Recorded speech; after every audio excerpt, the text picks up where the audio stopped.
From my perspective, I've made progress getting my IMU working. I was looking to see if I could find some evidence of that. I'm not sure if I have any.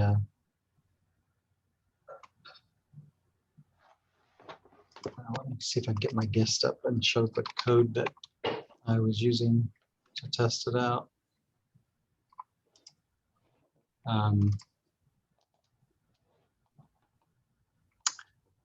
I'd really found a couple of different code sets to try. One was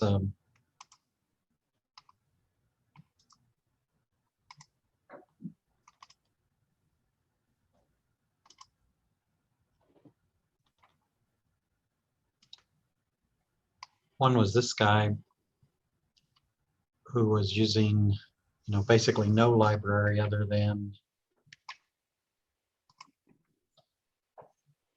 this library. Can you make that a little larger? Sure. And so, I struggled with figuring out which board to get this to work on, and so I ultimately got it to work on. Actually, got it to work on a Nano, the one smaller than a 328. But this would then run on a 328. And this particular board has a different way to pull data off of it, and they use this phraseology of pulling a report, and each report has a different hex code, and then has different set of registers that you pull from to get the actual data off of it. And so I was able to get that to work, which was cool. And that, but not in this particular report, was the quaternion.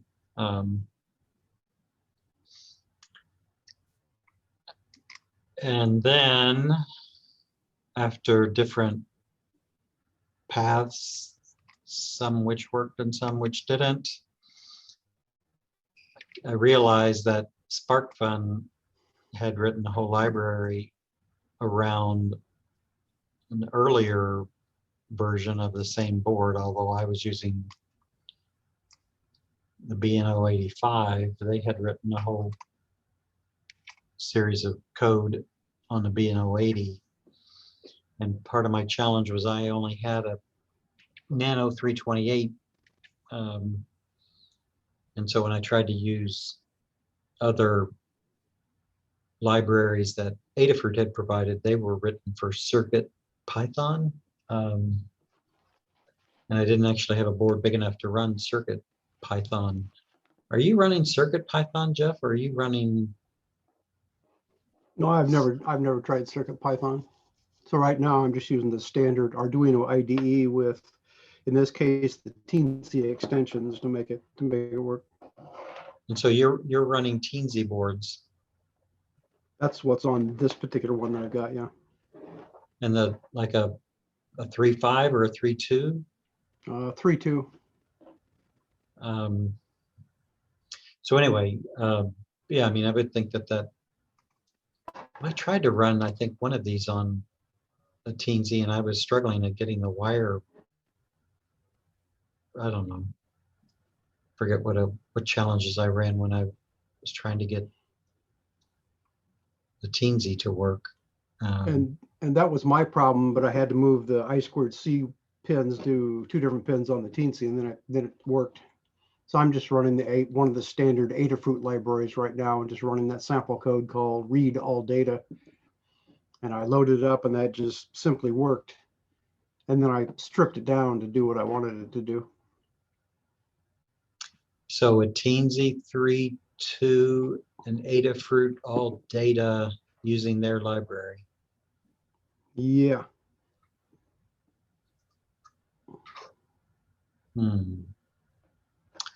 I'll have to remember that. So I was able to get the Spark Fun to work on a Nano. I haven't tried it on a Teensy. Well, I may have, and I couldn't. I've forgotten now.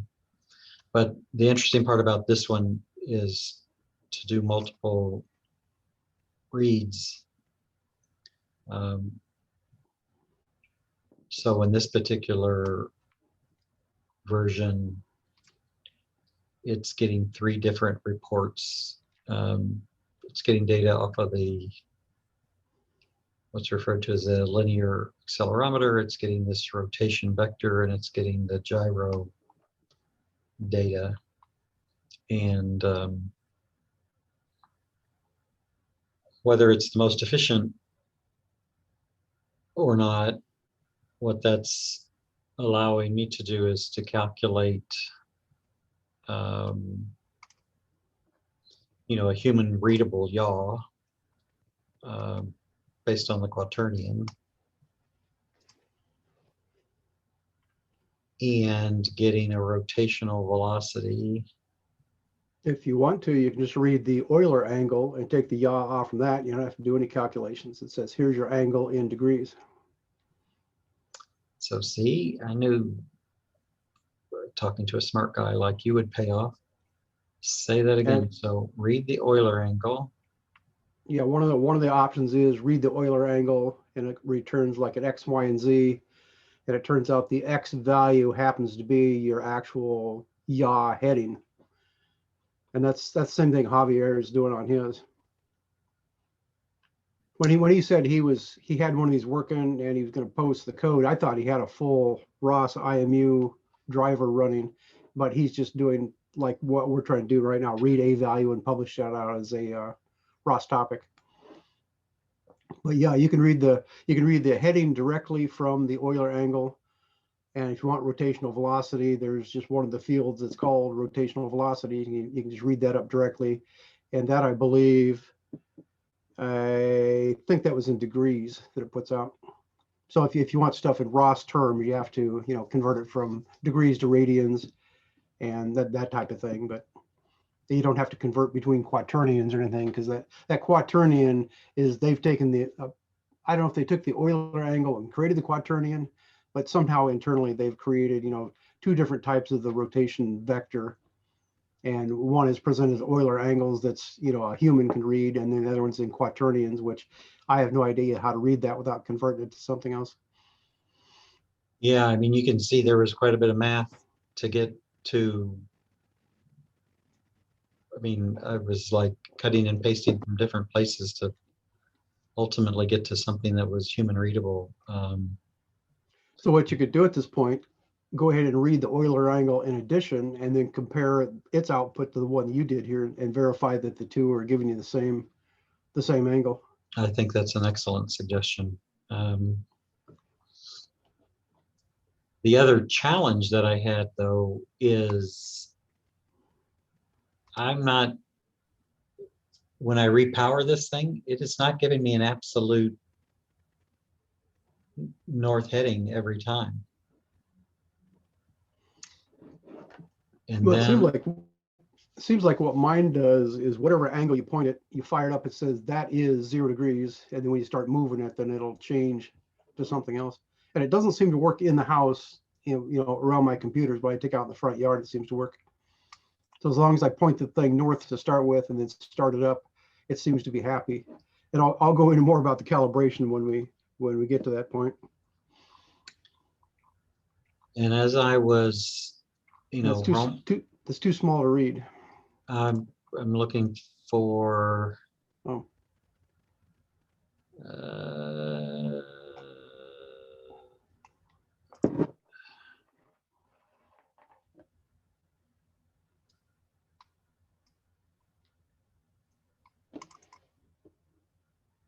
Looking for some notes that I took.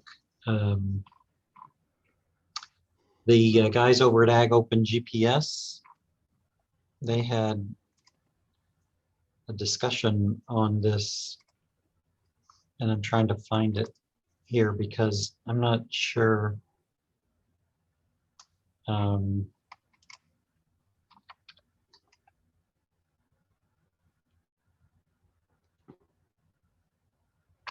Bear with me just a second. Let me see if I can find it.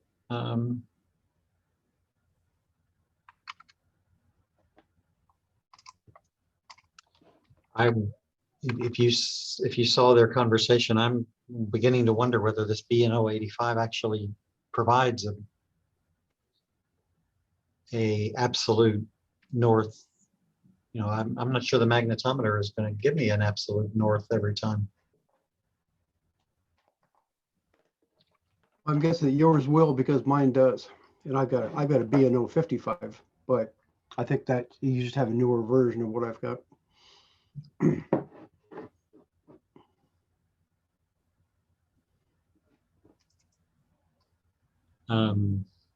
Just trying to get back to that posting that I had from those guys.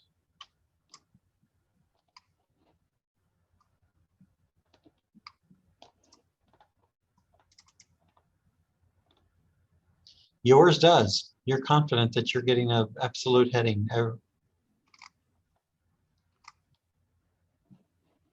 I'm confident it gives me a heading most of the time, and I haven't, verified.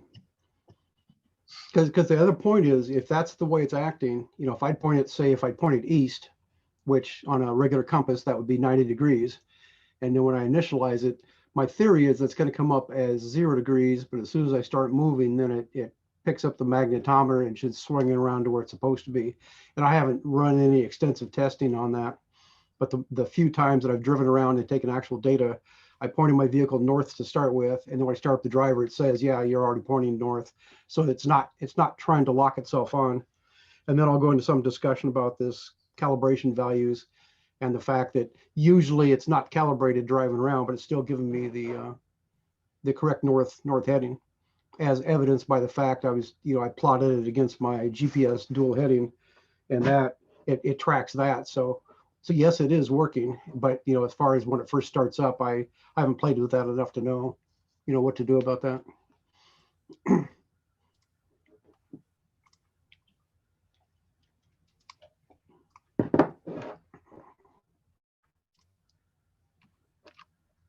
I'll put this in the chat. This is one of the conversations that they had on this. I mean, and as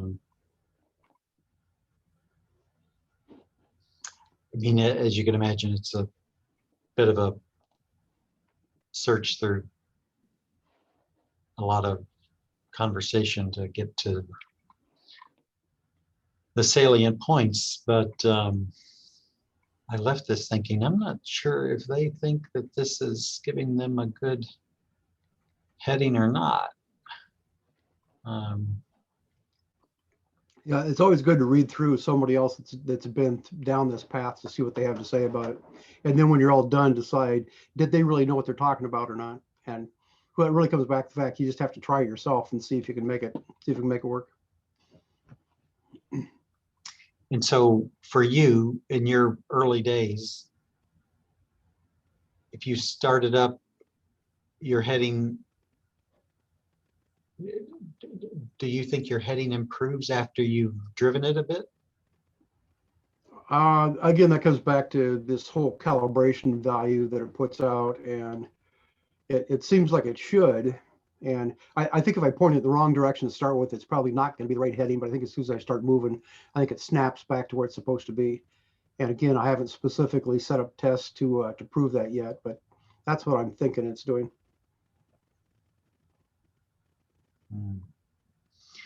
And do you mind giving me a dummies version of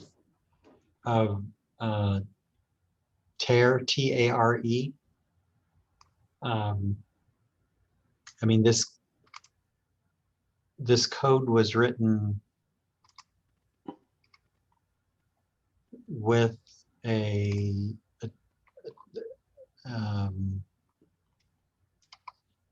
if I take A3 to ground, it's going to execute this TARE function. Is that With, simply trying to align it to north is what that's for? I don't know. Rotation vector used to tear defined in quant report. Are you, is that a verb that you're familiar with? Well, tear is normally used if you got scales. So you put something on your scales, and say if you're making food, you put your bowl on, you put some food in it, and get the amount you want. And you hit the tear button. What it does is subtracts that off and gives you 0 again. So you put in your next ingredient for the amount you want. And you hit the button to set it to 0 again. So I'm guessing if they have something here called tear, it's probably saying if it's not exactly pointed north, we hit this button and it will correct it a little bit, I think is what they're doing there. And I don't know that anything I've seen so far has mentioned this, so I don't know if it's part of the chip itself or if it's part of their code that they wrote. Yeah, the 05 happens to be one of the, getting back to this quaternion report, specifically the quaternion report. So they're taking RV, rotational velocity, to 0. Interesting. So anyway, progress, at least physically getting this thing to talk and physically getting data out of it and physically getting it to generate a human readable number, and it generally being both being able to put it on a servo and spinning the servo at a reasonably defined rate and getting a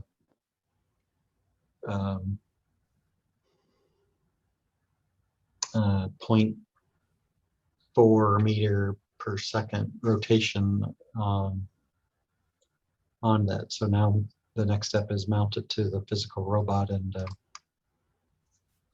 take it out and drive it.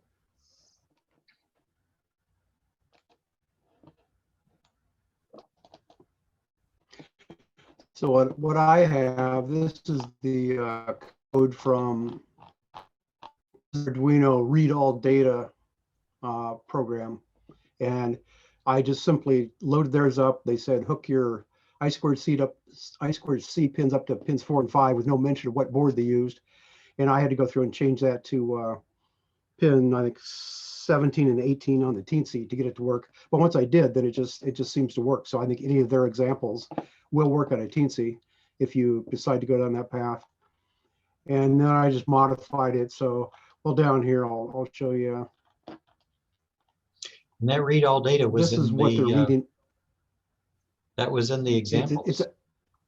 It's actually right in the examples. If you say load the teensy extensions on your Arduino IDE, you pull up their examples, and that's right in. You go down to where it says BNO055 or whichever one they called it here, and under the examples, that's just one of the examples they have. So you don't even have to go out and download it and figure out how to install libraries. Once you say install the teensy extensions, all that stuff comes right in your Arduino IDE now. So here they're reading up the Euler angles. They're reading up they call it vector gyroscope. I don't know, that it's actually the three different values from the gyroscope, I think. And then so they got gyroscope, accelerometer, magnetometer, and another one says vector accelerometer. I don't know what that means. I think they've got the concept where, and then down here it says vector gravity. I think the vector gravity, and the difference is if you read your accelerometer just with it normally laying flat, it's going to say I see a velocity, a vector, or I see an acceleration of 9.81 meters per second squared looking down, because that's just gravity pulling on it.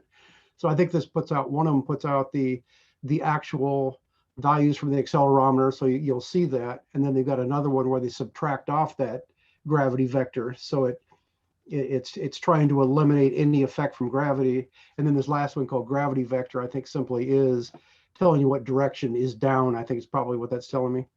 And I didn't look at these very hard. This is just simply, again, this is what came with their read all data. This is their concept of reading all the data. And so where it says could add vector accelerometer, vector magnetometer. And apparently they went ahead and added to that after they put the comment that they could add it. So I'm reading this out. It turns out it's 22 values that come back out of the thing. And it just simply, the original one would put it in a nice formatted block on the screen so you could see as it ran, you could see what it was doing. And then, but I wanted it to get in, I wanted to be able to put it into ROS eventually. So what I did, I came down to the bottom here. They got this funny thing where they, each time they read one of these values, they put it into a structure, and it's a named structure. This one was called sensor type rotation vector. So up above, they said, point to the sensor type rotation vector and call this block, and this block goes down. They could print event, and then it goes through each one and says, is this type, is this type, is this type? So you come down, we'll say it was this type, and then they'd print out some formatted things saying it's the magnetometer, and then they load up this X, Y, and Z value. Then what falls off the bottom here would print. And originally they printed a lot more stuff in here that I didn't want. So I just got down to the point that prints the X value in a comma, the Y value in a comma. I took all the extra print lines out. So instead of getting a nice formatted block, I just now get one long stream of data coming out of this. And let's see anything else. So at that point, let me pull up the gadget here. As I was saying, I was having a problem getting my teensy to talk to here. Let me do, well, I'm gonna have to leave it this way. Anyway, right now you can see the orange LEDs on the teensy, and that's saying that I've initialized the serial port, but it has not received the DTR signal yet. And then somewhere in the setup here, it says serial begin, blah, blah, blah. Right there, this block of code right here says just initialize the LED, set it to high, which apparently turns it off. And it says wait for the serial DTR. So it's sitting in this loop right now, just waiting for the terminal program to become active. And once it does, here, let me turn off my background too. This is so complicated. Let's see, how can I turn off my background? I gotta stop sharing, go to video, virtual background. Come on. And I'm gonna say none. And say close that. Okay, so now you can see the board and see the orange LEDs on the teensy, and that says it hasn't received anything from the terminal. It's the other end of the USB is not connected and ready to transmit data. So let me go back to sharing here. Start sharing. Start sharing. Go here. Now, I don't know if it's going to show up or not, but when I start the serial monitor,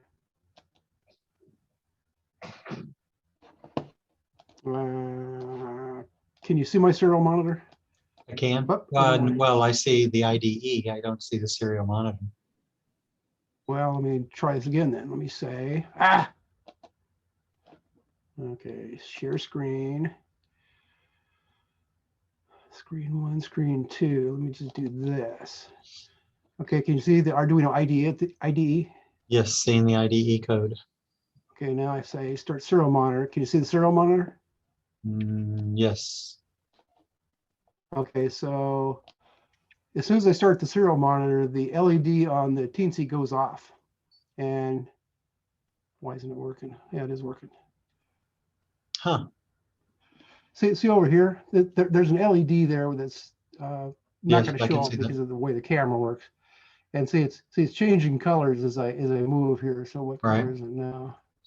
Okay, so let me restart this thing and explain what's happening. Oh, while we got this up on the left here, the first column, that's the heading coming off this board. So if I point it this direction, well, this is the direction I think should be north. And if I get it adjusted right about there, see that's pretty close to there. It's right at the rollover point of 360 and 0.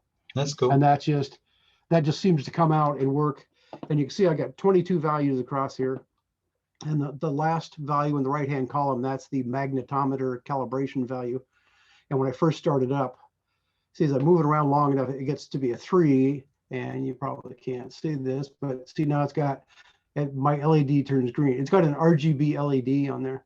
So when I first start out, let's see, how do I do this? And 3 is better than 2?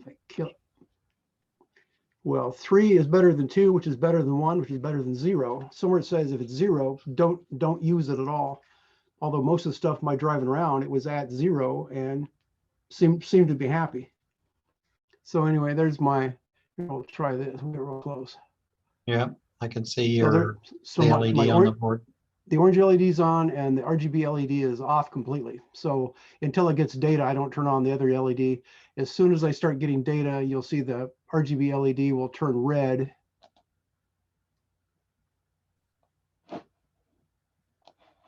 So there's the serial data running, and you can see the LED is red, which means it's got a 0. So if you look at this last column, it says 0 out there. Neat. If I start moving a little bit, it turns to a 1, and if you can see that, it's actually a purple color now because it's got red and blue turn on at the same time. If I move it around just a little bit more, it'll turn to a 2. There's my 2, and now it's just got the blue LED on. That's Wave it cool. around some more. It turns green, and it's the 3 saying that it's fully calibrated now. Now, I haven't analyzed enough to know what fully calibrated as opposed to not calibrated at all means, but most of the driving around I was doing when I went back and looked at the values in my file before I had the LED, so I didn't know what it was doing. I go look at the values in the file, and it was either 0 or 1 most of the time. The very first time I took it out in the yard with my Windows laptop just to see what it was doing and recorded the data, it turned out, I think by the time I turned on the data logging, I think I had a calibration value of 3. As I walked around, it dropped to a 2 and came back to 3. And any of this time I was running, I have no idea what any of that means. Because see again, here's the, see it with it fully calibrated, I point it north. Well, what's its problem? So now it thinks it's right around 0 degrees and is pointed with the cable on my teensy pointed away from me. It thinks that's north, and usually it doesn't work this well in the house, but as you can see, it's happy with that. So anyway, that's what I'm doing. I just dumped this out, just like a regular Arduino program. I just dump it out as one big long string of data. So then what I do on my on the ROS side, I've got a Python program. It's just I copied various ones, and when I run that, it just simply says connect to that port and take whatever line of data comes in, and so I get this big long line of 22 values that are comma separated, and I run the Python split command that puts that into multiple variables, and then since I wanted it to work with Plot Juggler doesn't understand a string. So if I just say publish that string, Plot Juggler says, no, I know nothing about that. I don't know what you're talking about. So I dug through far enough. I can create a ROS topic that is an array of 32-bit floats. So I figured out how to do that. And I just simply take all my values, shove them into this array, and publish that as a topic. So then I pull it up in Plot Juggler and list that, then all 22 values, it says data 0, data 1, data 2, all the way through data 22. So as long as you know which field you want, you can click on it and plot that, and it seems to work out okay.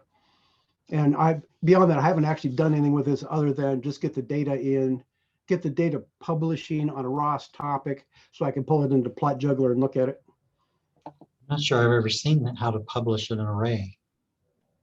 Well, it took some looking to find that. Somewhere it'll say something about publish a complex array, or no, it says publish multi-array, where they want to say, here's an array, like a 3x5 array. So they give you examples on that.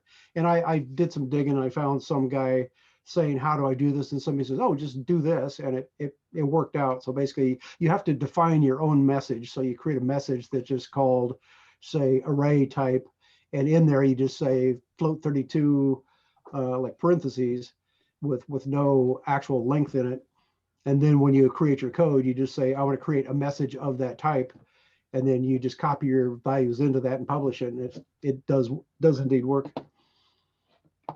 After we're done here, I'll go dig up I got a bunch of links. Oh, in fact, if I pull up the Python code, it's not convenient to do that. I'll pull up some links that tell you how to do that. And in fact, I think I published that code out on Slack. I just pushed it out there. How do I get my Slack channel up here? Well, it's like a lot of things. I'm not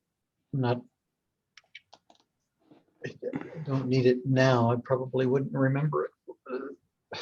Yep, but I think I published that entire Python script, which is, like 30 lines long or something. I could have stuck that in the Slack random channel.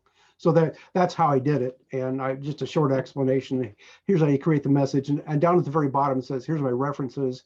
So if you look in there, it shows you all the, I put in like 4 or 5 different HTML links to various things I stuck together to make this work. And what's nice about this is without having to specifically define all your messages, I can just take whatever comes out of any Arduino as a comma separated variable line and shove that into, and basically just take that and publish that as an array of values on ROS topics. So I don't have to, write all this custom code to make it a specific type of message or anything. It just simply puts all the values out, and then I can do whatever I want with those. I could see that being very useful. And I need to go back on my Razor IMU, which originally I had just putting out 3 values from the gyroscope, and it'll put out, it'll also put out like 22 values or something. So I could go back to that one and turn all those values on and start up another copy of this and publish all those as an array, so I can get all the values off that thing, which I don't really trust most of the stuff on that, but I know I trust the gyroscope because that was the whole intent of going down this path in the first place. So, and there might be one other thing where I would probably want to do that, but then eventually you get actual a specific message for what you're trying to do, and either find one that already exists or build your own that has all the things put into the right categories and has labels on them so you can tell what they are, as opposed to just being data 0 through data 22 that I get right now. It'd be handy if it said gyroscope, rotation, and then under they have XYZ. So that way you know what they are when you're trying to pull them up. But this is just quicker and easier to do it this way. So that kind of sums up what I've been doing with that IMU. And as I say, I showed it. This is just it's real handy. So it's just a teensy 3.2, and it's got that little BNO055 board. It's something that I bought on eBay, probably came from China, and it was like $13 or something for it. I originally bought 2 of those, and one of them I either burned it up or didn't work when it came. So I've got one that works, and it's got these stupid little solder jumpers on it that I was complaining about last time. If I want to set it up to run from a UART type interface, I have to take one of those solder blobs off, and I was hard enough on it last time. I'm afraid I'm going to destroy the board if I do that. So I'm going to what I did, I went to the Adafruit website, and all the IMUs are out of stock, at least this type are. So I put a note there saying, well, tell me when the one shows up. So probably I would go with either the one you've got or the BNO055 type. They have both of them that they say is for that quick interface, like the one you got. Right. And both of those are listed as $19.95, whereas the one that Javier bought was like $35 or something that did not have the quick interface, and that's an older one. So anyway, when Adafruit says it shows up, I may consider just buying one of those that it actually brings these things I'm complaining about. I think it brings it out to pins, so you can actually hook up pins and jumpers and change the format on it. Because after I found that somebody has a ROS driver, it will talk directly over a UART, so you can connect it directly to your sensor without using a microcontroller in between. I was going to try that until I remembered that I don't want to destroy this board. So that's something else down the line to look at. So you would hook the board directly to the UART on the RPi? Is that what you're thinking? Well, you get one of these things, the little FTDI to TTL converter board. So these wires would plug into your sensor module, and here you just plug in a USB cable that goes to whatever ROS computer you're using, and that theoretically will work. And I say I haven't tried it yet, and I was going to wait till I get a new sensor before I attempt that, because eventually I need to make this into a real ROS driver as a real IMU, as opposed to just getting values out like I'm doing now. And I can either try to stuff them in myself, which seems like a lot of work, or if I could just get somebody else's driver that claims to work, it just seems like that'd be easier to do.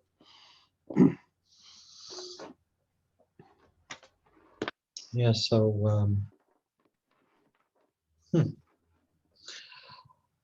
well, I'm hoping to get it physically mounted out there and see if I get the same positive results that you did. I'm a little bit nervous about The magnetometer. And just some of the things that I noted was, I thought, yeah, but the magnetometer is screwed on everything. You have to find the exact right place to mount it, and you got to do all this other stuff. And on mine, I've just got that wood bar across the top. Well, let's see how quickly I can find a picture here. You know, on mine, I've got a piece of wood. It's like a 1x3 piece of pine board that runs the length. And on the front, I've got the one GPS antenna mounted. On the back, I got the other GPS antenna. So just somewhere in between there, I just stuck it on there with a big rubber band to hold it on there, and thinking, well, I just want to verify if it's going to work at all. And once I got it on there and realized if I just point it north and start it up, it seems to be giving me valid results without having to do a lot of moving around and, you know, trying to avoid magnetic objects on the vehicle or anything. So I was very happy with the way this thing is working, and the fact that, as I say, when I go back and look at it, the magnetometer was never actually calibrated, but everything seemed to be working anyway. So I'd say you tried to start it pointing north. Yes, just simply because that's a quick way to line everything up, because that also takes care of my odometry, because wherever you start that one, it says you're at X0, Y0, a heading of 0. So if I just point the vehicle north, that locks that one onto north, you know, just artificially locks it onto north. And if I point my IMU north, then it automatically starts up at north and seems to keep it happy. But I don't know, as I say, I don't know if that's necessary or not, but that was, in order to get all my numbers to line up to plot them, that was the easiest way to do it. So everything thought it was pointing north at that point. So that kept everything happy. So yes, for your case, it just be a matter of just stick it on somewhere and fire it up and see what it does, and see if it does anything close to what you want. And if not, you might have to move it somewhere else on your vehicle. But I'm hoping that these things, from what I've seen so far, you know, compared to like a Razor IMU, you even look at that one and it says, oh, no, my magnetic is not working. So, but this one seems to be extremely stable, and there may be something about that startup where possibly you have to either point it in the right direction to start with, or possibly point it in some random direction. And as you drive around, maybe drive around in a circle, that by doing that, then it'll lock on, it'll know what direction north is. So that's more things to experiment with, but I haven't gotten that far yet. Yeah. But I wouldn't go to the trouble of making fancy brackets and mount it at exactly some point. I'd say hook it on with rubber bands or duct tape or whatever, just to verify that it is going to work. And if it looks like it's working, then you can start making fancy 3D printed brackets or housings or whatever for it. Good advice. So that pretty well ends my journey of my current IMU. Now, the next problem I had was I've got the my corrections server on for my GPS, which basically has one of these. It's got one of these ESP32 cam boards. Wow, that's a small one. And this is the one you're supposed to plug in a camera there, and then the camera sticks on top of this SD flash card socket. And I didn't want that. I just simply wanted, I wanted the fact that it does not have a USB port on this board.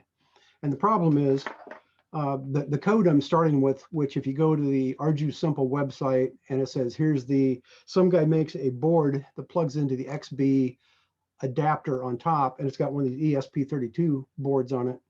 And you go to his GitHub, he says, well, here's code that will do this. And it's specifically for this board I made, but with a couple changes, it should work on any ESP32 board. And I tried this a long time ago, and it does indeed work. And I didn't want the USB port because it was putting the data out the USB, which is not what I wanted. I wanted to come out of physical TTL UART on the board. So the only board I could find that does it is that ESP32 cam. And it's just simply the pins sticking out are the TTL serial, and there's no USB adapter on it at all. And then to program it, you have to do this, where you hook up one of those FTDI adapters. And then there's one other thing on this board where you have to set a jumper. And right now, I guess I got a jumper plugged in. That's the boot option. So you have to set that, and then you have to hit the reset button. Yuck. And then if you got the right code, I got to go find a piece of software now that I used before, but on this guy's GitHub, he's got the update versions of the software. So he's got binary images, and I was able to take one of his binary images and whatever software he told me and plug it into this thing and download it, and it worked. It just came up working, and I was amazed. But I can't change any of the code that he provided because he's not using the Arduino IDE. He's using some proprietary version. So I can't change his code. So the easiest thing was simply switch over and get a board does not have a USB port on it.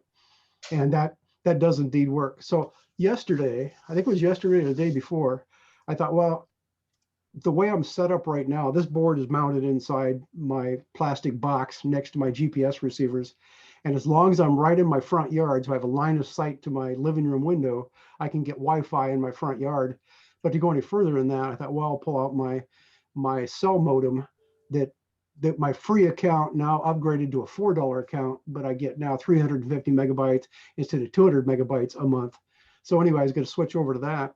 And and the way you do that, you just log into this ESP32. It's got two Wi-Fi connections. One of them is the outgoing connection, which will connect to your access point and get on the internet. And the other one is publishing its own access point.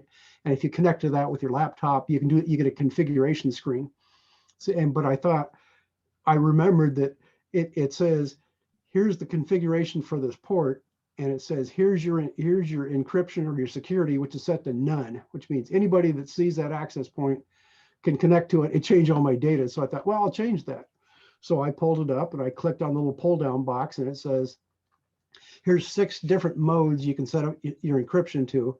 It says, but we recommend, what are they called? WPA2-PSK. I thought, well, they're recommending that. So I picked that and I put in my password. And somewhere in the process, it set the checkbox that says, do not show the SSID or hide the SSID or whatever. So I hit the submit button and it reset.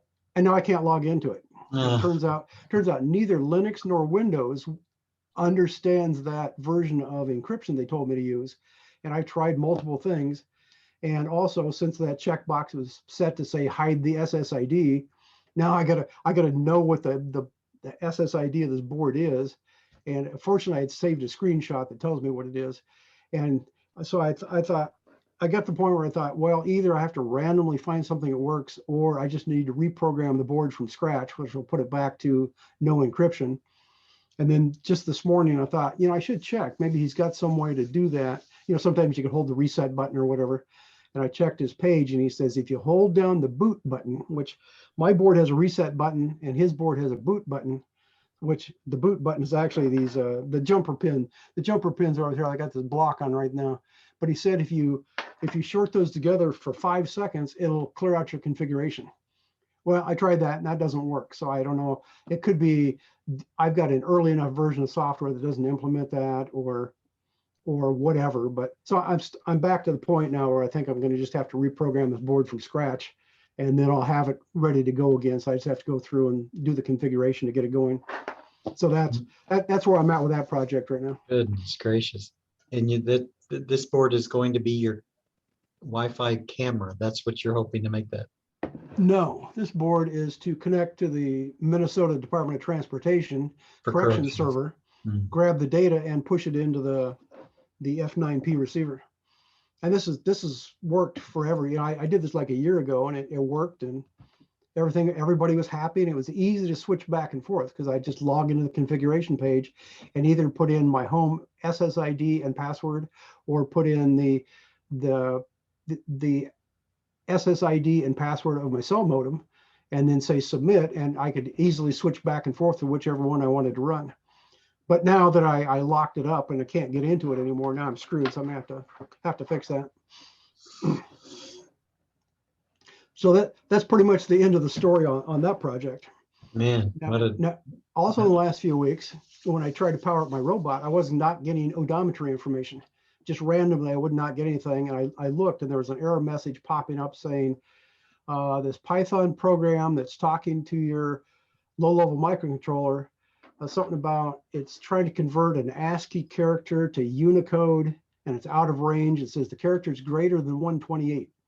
And it just silently, that program just silently dies on me. So So about 50% of the time when I'd started up, I would not get any odometry information because I wasn't talking to that controller from Ross.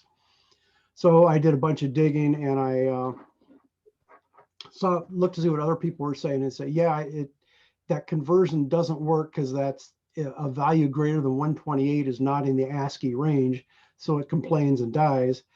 And I tried a couple of things. I thought, number one, when I just power up the board, it's spitting out some garbage up front, because I never should be putting those characters out in the first place.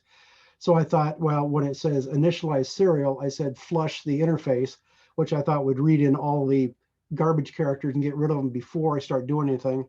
But that didn't seem to fix it.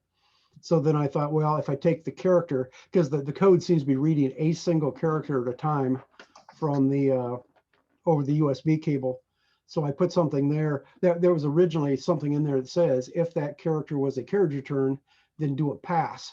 And I thought the pass meant it would bail out of the loop and not do anything.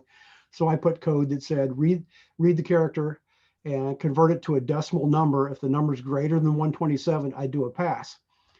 Well, I tried that, and that didn't work either, and that really confused me. So I looked up pass, and pass says that is actually a no-op instruction. It doesn't do anything. It's just a placeholder you can put your code. So I looked a little farther. It turns out I'm supposed to put a continue statement. So now it says if the character is greater than 128, continue, which bails out and doesn't try to convert it. And that did seem to solve my problem. So I still don't know where those stupid characters are coming from, but I think I'm to the point now where every time I turn it on, it seems to be working. Do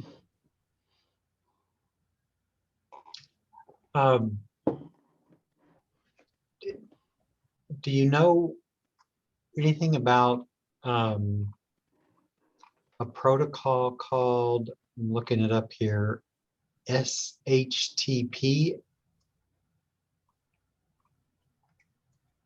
Let me just share my screen. No, I don't.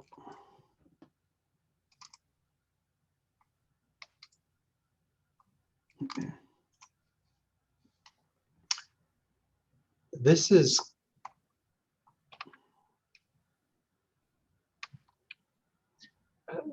some code that, I mean, it's a wire request, and I don't know what the function of this is, but it goes out and reads, ostensibly 30 or so bytes of data, and then it's supposed to end. Sometimes this stops, sometimes it doesn't.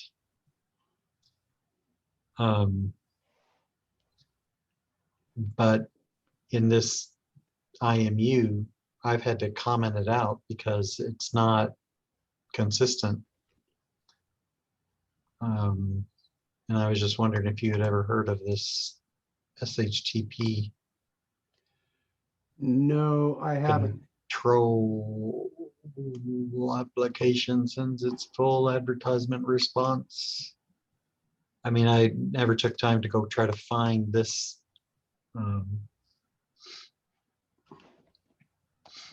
But it seems to work its way past it if I just, sort of, it will get the product ID and it will begin transmission and, get the,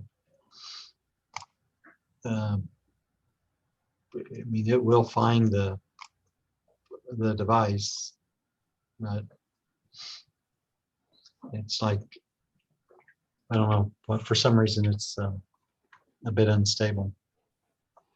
Is that SHTP specifically for this IMU chip, or is that, did you put this in here, or did somebody else put that in there? This came with the software that I found. So it was put in by Mr. J.P. Schrammel. So he apparently thought that's the way it should work. I don't recognize the term SHTP. And then down below, he's talking about advertising things. Well, it seems like just talking over the I2C interface, you're saying, send me the address of this register. I don't know why you need this extra why he would have that extra stuff on top of it. But I don't know. Hold on a second, Jeff. Okay. What's up, Tom? I forgot I was going to tell you.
Sorry, Jeff. Speaking of this, do you know, is there a way to pause the recording, or can you only stop the recording? There might be a pause button somewhere, so in cases like that, you can just pause it and then turn it back on when you come back. But There is a pause button. okay, and since I'm not the administrator, I don't see all the extra buttons, so I don't know. I didn't know what was available there. I tried to give you guys the power, but I think you guys are like, no, no, no, I don't want that power. I don't recall that specifically, but Anyway. Yeah, I was trying to get you and I haven't heard from our Argentina crew. I better pause this. well, Juan said he was going to be busy for 2 weeks or something, so he's got. I think he said he's busy for 2 weeks, and then Bob said he's going to be out of town for 2 weeks. So there's 2 people that are accounted for there, and I don't know what other people are doing. But the bottom line is you haven't heard this SHTP stuff. No, so I don't know what that's doing. Anyway, my to-do is the same, and that's get this thing mounted now and get out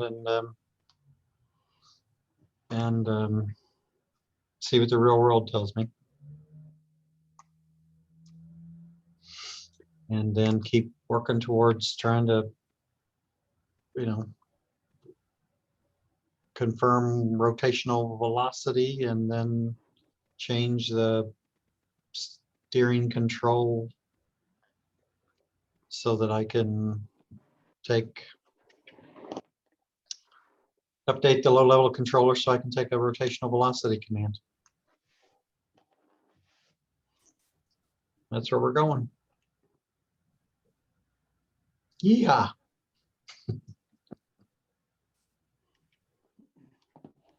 Are we finished with this stuff? Yep. So can we stop the recording? I'll make